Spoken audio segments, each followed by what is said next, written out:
आप सभी का हमारे चैनल कथा का संगम लाइव में बहुत बहुत स्वागत है।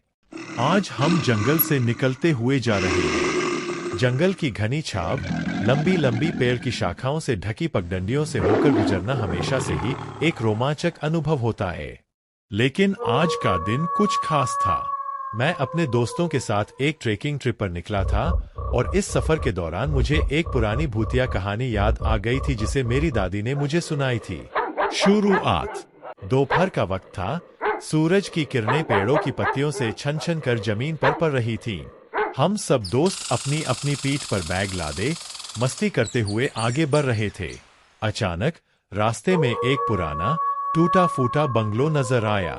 उसके चारों ओर बेतरतीब उगी हुई झाड़ियां और घास ने उसे और भी रहस्यमय बना दिया था।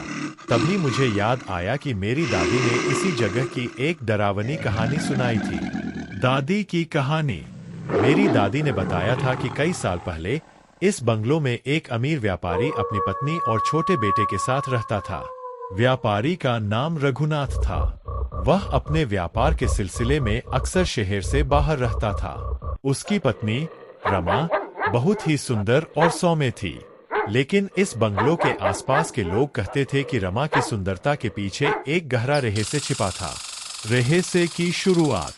रमा को अक्सर बंगलो के पीछे वाले जंगल में जाते हुए देखा जाता था। वहां वह एक पुराने पीपल के पेड़ के नीचे बैठकर घंटों बुदबुदाती रहती थी।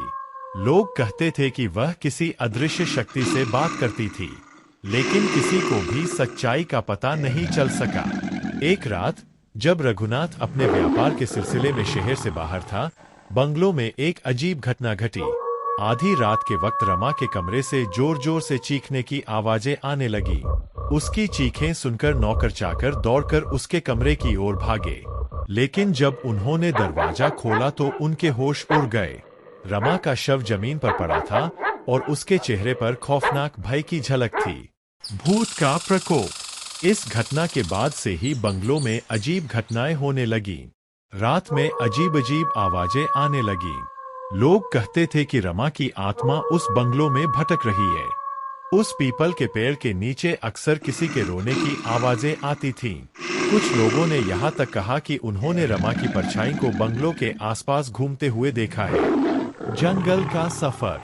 मुझे इस कहानी की याद आते ही मेरे रोंगटे खड़े हो गए। मैं अपने दोस्तों को यह कहानी सुनाने लगा। हम सबने मिलकर तय किया कि हम उस बंगलो को करीब से देखेंगे।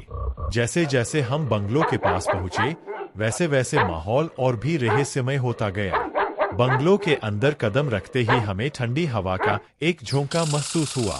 अंदर का नजारा देखकर हमें महसूस हुआ कि यहाँ कई सालों से कोई नहीं आया था। सभी चीजें ज्यों की त्यों पड़ी थीं। बंगलो के अंदर हमने बंगलो के हर कोने को छान मारा, लेकिन हमें कुछ खास नहीं मिला। फिर हम उस कमरे की ओर बढ़े जहां रमा का शव मिला था। कमरे का दरवाजा खोलते ही हमें एक अजीब सी गंध महसूस हुई। कमरे के कोने में एक पुराना टूटा हुआ दर्पण पड़ा था। जैसे ही हमने उसे उठाया, हमें उसमें एक परछाई नजर आई। हम सब डर के मारे चीख पड़े और दर्पण वही छोड़कर बाहर की ओर भागे। रात का वक्त। हमने सोचा कि बंगलो से दूर रहना ही बेहतर होगा, इसलिए हम सबने जंगल में ही अपने तंबू गाड़ने का फैसला किया।